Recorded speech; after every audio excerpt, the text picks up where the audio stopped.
Hey guys, Brady here, and this is gonna be my top 20 favorite movies of all time. I'm not gonna go in depth with each movie because I don't have much. I mean, I have a lot of memory on my phone, which I'm what I'm shooting with right now, but I don't have enough. Uh, what's it called? To do like an entire 30 or so minute video and talking about just every movie. If I do, we're gonna be here like the whole day, and I don't have the entire day. I'm leaving in a couple hours to go to Orlando, which is about 3 hours away from me because I am in Florida. But without further ado, let's just talk about my top 20 favorite movies of all time. Starting off the list. Hold on one second. Starting at the list at number 20, I got the list right here, right next to me on my iPad. Starting at number 20 is the movie Memento. Um, Really interesting way to shoot a movie. It's kind of like Pulp Fiction. It's kind of out of order. Guy Pearce pretty much has tattoos all over his body because he doesn't remember anything, so he has to write down like certain memories on his chest and on photos. And just a really interesting movie. It's a independent film. And it's a really good independent film. Um, and then at number 19, we got Predator, classic Arnold Schwarzenegger movie. If you haven't seen Predator, it's definitely worth seeing. Uh, Classic creature design, along with number 18, Aliens, which has another classic creature design, the Xenomorph. Um, Such a cool design for an alien. And I just watched this the other day again in preparation for Alien Covenant. I saw Alien Covenant on Sunday. My review's up if you want to see it. Um, this is my favorite movie in the series. Um, Everything about this movie is bigger and better, in my opinion. Uh, and this has one of the best comic relief characters, Hudson, played by Bill Paxton. Uh, I'm very saddened that he passed away a couple months ago. Um, I loved him in movies like Aliens. Um, what's it called? He was great in Edge of Tomorrow, Nightcrawler.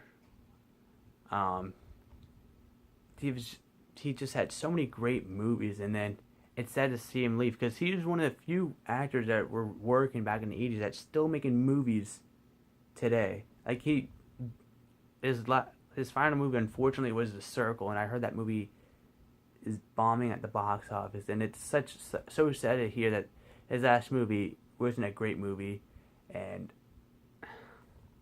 but Bill Paxton, this is my favorite movie of yours. Um, you were great. You were funny. May you rest in peace. Coming in at number Coming in at number 17 is one of the biggest mind fucks in cinema history, Inception. This movie, you have to pay attention throughout the entire movie. If you don't, you're gonna be lost.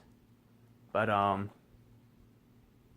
so many great ideas in this movie. Uh, why is it at 86%? I don't know. I think critics are just retarded nowadays. It should be it should at least be like a 97% because this is the kind of movie that deserves to be at like 97%. Just the technicality of this movie, cities folding into themselves. Um, it sucks that we got a Marvel movie that came out recently that has a higher percentage of this movie that has cities folding into themselves. Doctor Strange, but Inception, in my opinion, did it first, although it was probably part of Doctor Strange comic books. But seeing it in movie form, Inception showed it first. And why do critics have to be so retarded? Why they call this movie confusing? Just fuck them sometimes. Absolutely fuck them. Coming in at number 16 is Casino. The next few movies you're going to be seeing is Scorsese movies. Uh, Casino is one of my favorite Scorsese movies, obviously. Um, I thought Sharon Stone, Robert De Niro, and Joe Pesci did great in the roles. Um, I know it's been a while since I've seen this movie. It's one of the first Blu-rays I've ever bought, gotten. I don't know how to speak English, but yeah, for the longest time this was my favorite Scorsese movie, and then now it's not. It's in my top 3 now. But just remember, it was my favorite movie of his for a while. Coming in at number what are we on? 15, The Departed. I love DiCaprio in this movie. I love Matt Damon. I love Jack Nicholson, and I like Mark Wahlberg. All of them in this movie, they did great together. I love the banter that DiCaprio and Wahlberg has. I love like the good cop, bad cop type thing in this movie has.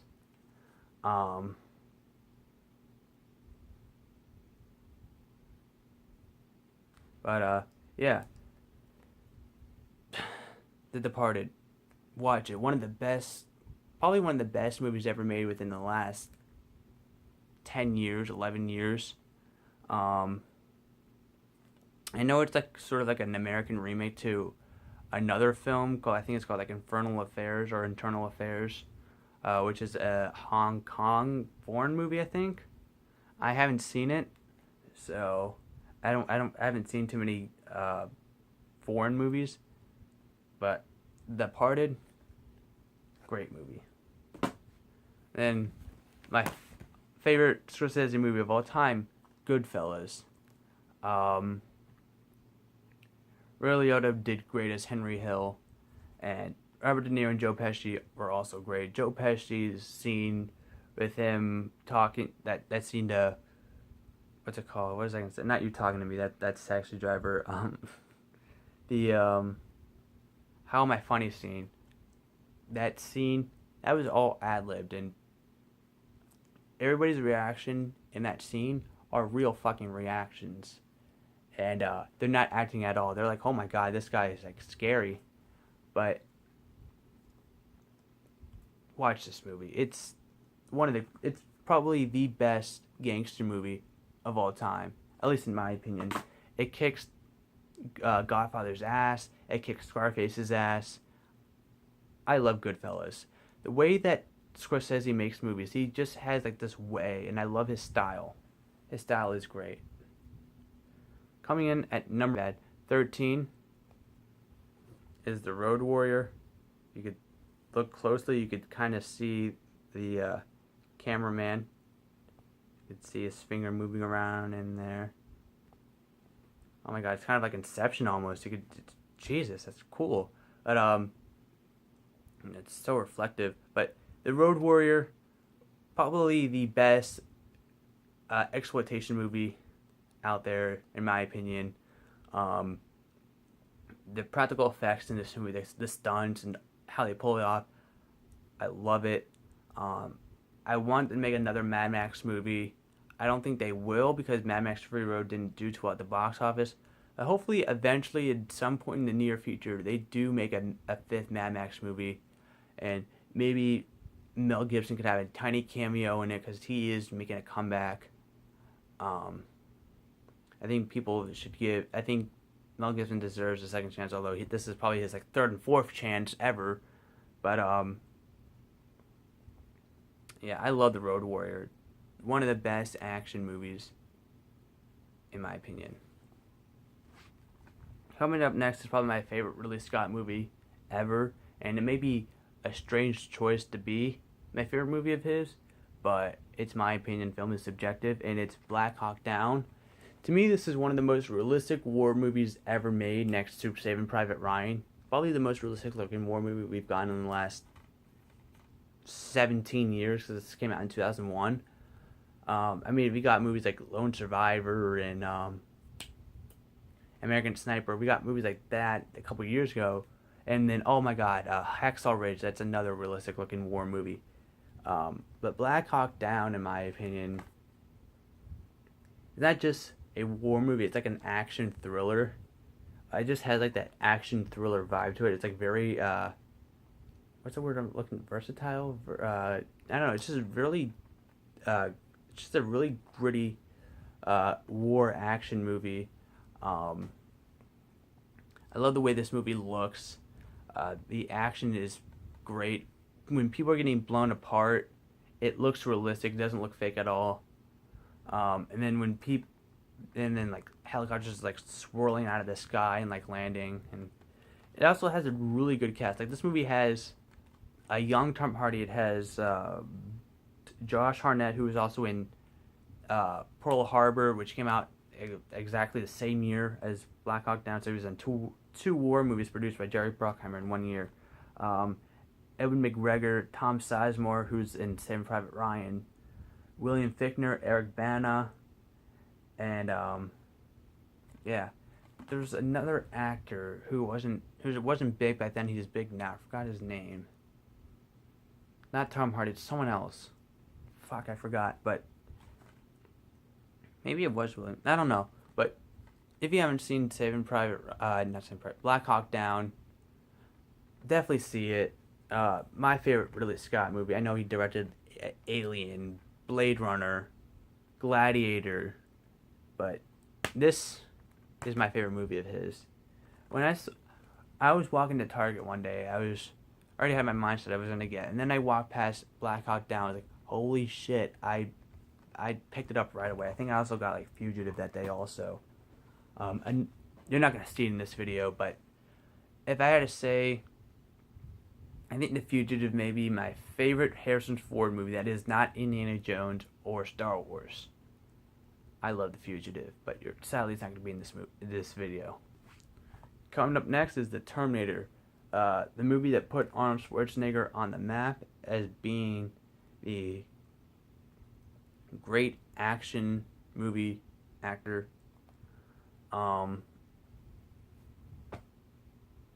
This is just a really awesome sci-fi movie. If you haven't seen it, see it. This also put James Cameron on the map. I know he did like Piranha 2, like 2 or 3 years prior to this movie, and he wants to forget about that movie. But The Terminator, let's just say that this was his first movie. Great way to start out your career. And this movie has 100% on Rotten Tomatoes. Not that many movies that I have in this list I had 100%. I have maybe 2 others, or 1 other that's at 100%. One was at 100% until it dropped a couple years ago due to 2 fucking assholes on Rotten Tomatoes that were like, I don't like said movie, so I'm going to ruin its perfect score. Fuck you, whoever did that to the best movie of all time, which you won't see for a little bit. Coming up next is Saving Private Ryan. This is another gritty, realistic war movie about this troop led by Tom Hanks searching for Private Ryan, played by Matt Damon. This was supposed to be Matt Damon's breakout role, but a year prior to this movie, in 1997, also the year I was born, he did a movie called Good Will Hunting with Robin Williams, and I believe Ben Affleck was in it also. Directed by Gus Van Sant, who, the year this movie came out, decided to direct the remake to Psycho. So Gus Van Sant went from directing probably one of the greatest dramas of all time to one of the shittiest remakes of all time. I don't know how you go from Good Will Hunting to the remake to Psycho, but whatever. Saving Private Ryan. Why am I skipping? Why is my video skipping? Great war movie. Then coming in at number 9. We're at 9. Raiders of the Lost Ark. This is a great throwback to like the old serials of like the 30s and 40s. I know that's what Spielberg based this movie on, is those old serials from when he was a kid. And this movie is an iconic action adventure movie. Um, I love seeing the dude get sliced up by the propeller in the movie. That to me, I don't know why it's satisfying to see. Although you don't really see, you just see the blood spray all over the windshield of the plane. But knowing that some guy got decapitated by a propeller and a by a plane in a movie, awesome. And Spielberg is also director of one of the greatest, probably my favorite death scene of all time in the movie, and you will see that in a few minutes. But let Raiders of the Lost Ark, fantastic action adventure movie, and I wish I was alive in the late 70s, early 80s, because this movie, the poster for this movie, it even says it like right here, from the creators of Jaws and Star Wars. If I was a kid back in that time, and I saw a poster for a movie, and I saw a movie poster with a guy with like fedora and a whip, and I saw like that thing on top that says from the creators of Star Wars and Jaws, I'd be like, holy shit, those two movies are great. I want to see what those two people are going to be doing with this movie. I mean, think about it. From the creators of Jaws and Star Wars, two very different movies, but the people who made Jaws and Star Wars collaborated and made this fantastic movie. Definitely one of the greatest movies of all time, and it deserves it. I think it's an AFIs or whatever. But I think the lowest scored movie I have in this video is at like 76%, and that goes to Black Hawk Down. But Indiana Jones and the Raiders of the Lost Ark are just Raiders of the Lost Ark, because you know George Lucas likes to change the names of his movies all the time. He always needs to be associated with the rest of the series, because it wasn't just called Temple of Doom, it's called Indiana Jones and the Temple of Doom.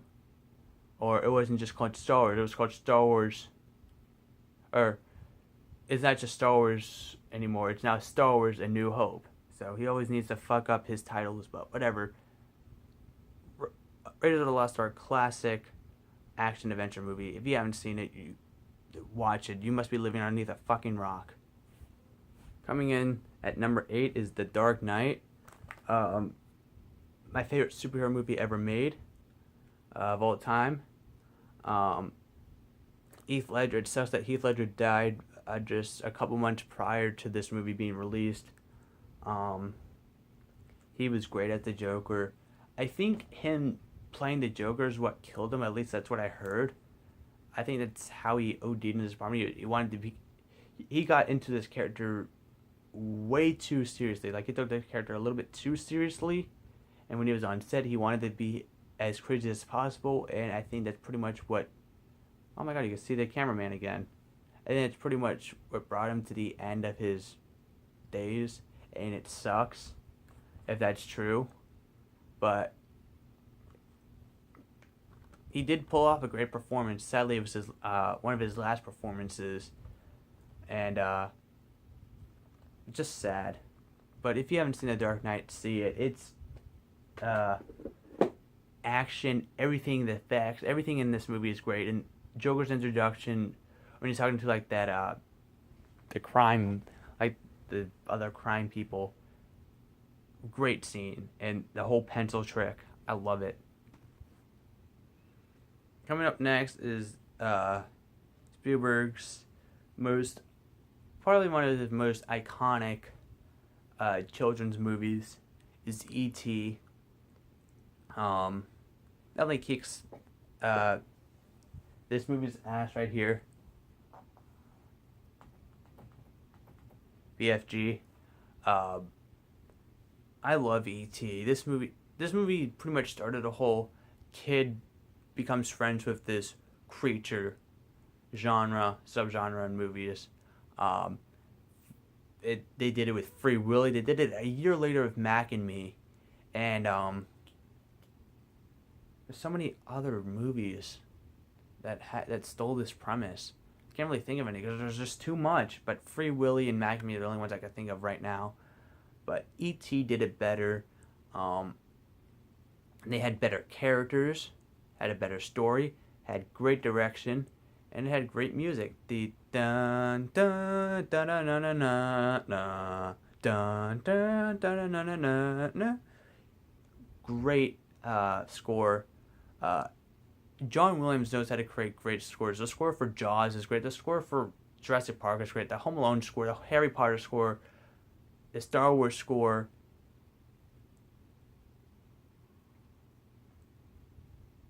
John Williams, you are a master at your work. The way you compose movie scores is great. I don't think there's been one that I've hated yet. I hope there's not one that I hate because you give it your all in every score you do. But E.T. classic coming. I guess it's coming of age, is it? I'm gonna say it's coming of age. And coming in at number. Fucking shit, fuck. At number 6 is another Spielberg classic. I know I haven't been talking about Spielberg. Spielberg is my favorite my favorite director of all time. And the fact that we just got to it with his movies 2 movies ago. Yeah, we talked about like James Cameron. We talked about Ridley Scott, Christopher Nolan, George Miller, and Martin Scorsese. But we just got to Spielberg like a couple movies ago. Jurassic Park is at number 6. Yeah, number 6. Yeah, I have a list right here on my iPad. Iconic dinosaur movie. You haven't seen Jurassic Park, you must be living underneath a rock. Everything about this movie screams classic. Definitely one of the best movies ever made. Not just in my opinion. To a lot of people say that Jurassic Park is a phenomenal movie. The excellent blend of CGI and animatronics for the CGI is for the wide shots. You see like far away shots or just CG shots of the dinosaurs, but when it's close up, it's always an animatronic. And the introduction to the T-Rex in this movie, I love it. I love the T-Rex scene in this movie. Him just like knocking over the truck and then like biting the tires off of it and then like pushing it off the side of the road and having it fall down the tree with the kid still in there. Yeah, that kid is probably the luckiest kid. What's his name? Like Nick or something like that? Whatever his name is. He's a lucky kid because he has so many chances to die in this movie, but he does not die. This kid is indestructible in this movie. He's inside a car that gets thrown off the side of the road and lives, and then he gets saved by Sam Neill, and they fall out of the tree with the car falling down with them, and the kid's literally underneath the car. No, the car falls literally on top of the kid, but it's just not really on top of him, but like it has like these two like I guess like cinder blocks bracing the impact for the car to not hit him. If those blocks weren't there, the kid would have been crushed and the kid would have been dead. And then the whole electric fence thing. That kid is lucky as hell. I wish I had the kind of luck that kid has in this movie. And coming in at number 5, in my opinion, is the probably Spielberg's most underrated movies of all time. It's Close Encounters of the Third Kind. It doesn't get talked about as much as like Jaws, Jurassic Park, E.T., Indiana Jones, but I love Close Encounters of the Third Kind. When I first saw it, I was like, it's kind of, I guess, kind of disappointed with the ending, and then I watched it again, and then I watched it again. Like, I saw it like once, and then like the next day, like the next couple of days, I watched it again and again, and after seeing it again and again, I fell in love with it. See Close Encounters of the Third Kind. If you haven't, this movie literally is the first Blu-ray I have ever bought. This movie is a kickstart my Blu-ray collection. This movie, right here, all because I wanted to go to Target one late night and wanted to buy a Blu-ray and came across Close Encounters of the Third Kind. Excellent first purchase for a Bluray. Coming in at number 4 is Toy Story 2. This is the only kids animated movie that I have on this list. I just got purchased this yesterday, just in time for this list. I've been waiting to get this movie for a while now. Didn't care what the price was. I was picking up Toy Story 2. I also have Toy Story 3, but it's not in this video. I don't own Toy Story 1 yet. I own the sequels, but I don't own the original. But Toy Story 2, if you've noticed already, majority of the movies in this list were sequels, and I'm a sequel person. I think a lot of sequels outdo the original. There are some sequels that try to outdo the original, which I think are as great as the original, like Jurassic Park 2. I love Jurassic Park 2. I don't understand the hate that Jurassic Park 2 gets. Or Jaws 2. Not great, but to me, it's pretty much, we all know it's the best sequel out of the Jaws movies. And what's it called? The director of that movie later on went to direct Santa Claus the movie and Supergirl the movie, not the TV show, the movie, in 1984. But Toy Story 2, I love this movie. This has so many cool scenes. My favorite scene that stands out to me in this, it makes me want to watch it over and over again, is the luggage cart scene. Not luggage cart, the baggage claim scene. I love just seeing what it looks like in there. Like, oh my gosh, so that's what it looks like in there, and wow, so many iconic scenes like that in this movie, and I love it. Coming in at number 3 is Terminator 2 Judgment Day. One of the best action sci-fi movies of all time. If you haven't seen Terminator 2, see it. Some people like to say this series ends at Terminator 2. Anything after that is stupid.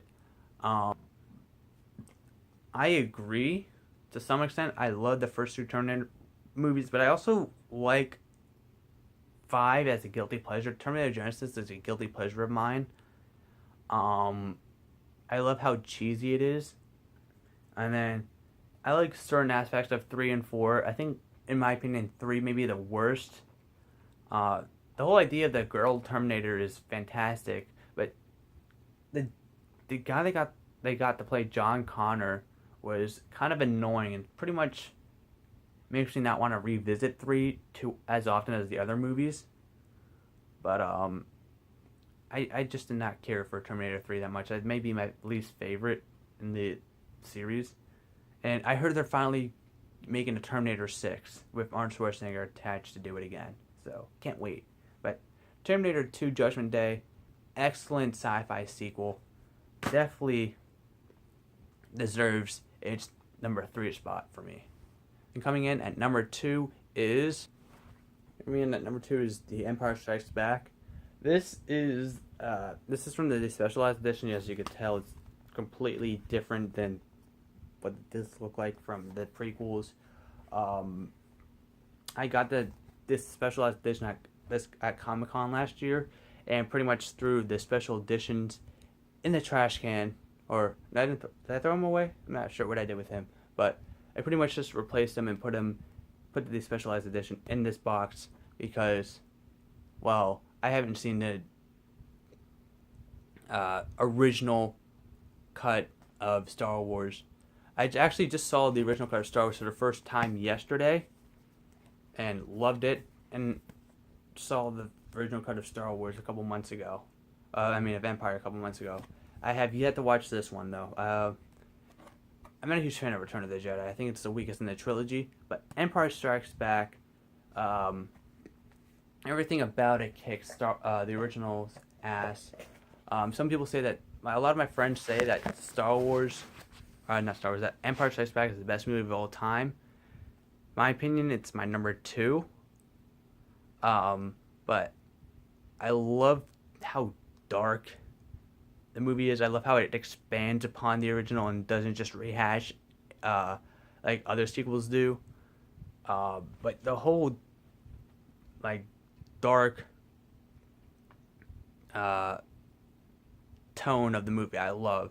I love Yoda is a great addition to the series. The lightsaber scene between Vader and Luke is great. The I am your father, and everything about